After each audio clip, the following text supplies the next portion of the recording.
டேய் தர்பூசு, நீ கிரியேட் பண்ண ரோபோட் இருந்தா கத்தியால குத்திருச்சாமா? நெசமா ஏன்டா கத்துறா? கொஞ்சம் மெல்லமா பேசுறா. எவனுக்காவது கேட்டுச்சா எனக்கு புடிச்சு ஜெயில போட்டுருவானுங்களா? சரி சரி அழுகாத. ஆமா, அவன் ரோபோட் அவனை குதிச்சுல, அவன் உயிரோட இருக்கானா இல்ல ஒரேடியா போய் சேர்ந்துட்டானா? டேய் வாங்கி வச்சுட்டு கம்மனுறா. அவனுக்கு எதுவும் வாங்கலாம், அவனை எல்லாம் காப்பாத்தியாச்சு, அவன் உசுரோட தான் இருக்கான். இப்படியெல்லாம் சொல்லிட்டு தெரியாதா? ஆல்ரெடி என் ஸ்டாக் பிரைஸ் கீழே படுத்துட்டு இருக்குது.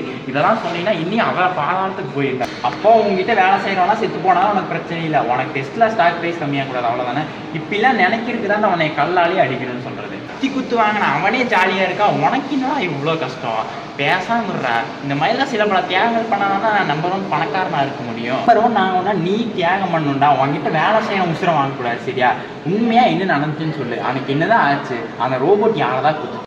ரோபோட்டை எல்லாரும் சேர்ந்து டெஸ்ட் பண்ணிட்டு இருக்கும்போது அது விளையாட்டுக்கு சும்மா செல்லமா ஒருத்தர் குத்திருச்சு. அவன் வீக் பாடியா இருப்பதுனால ரத்தம் கொட கொடன்னு வந்துருச்சு, அவ்வளவுதான். விட்டு தான் ஒரேடியே பரலவம் போயிருப்பா. இது உனக்கு செல்ல விளையாட்டா? சிறுப்பால் அடிக்கும்.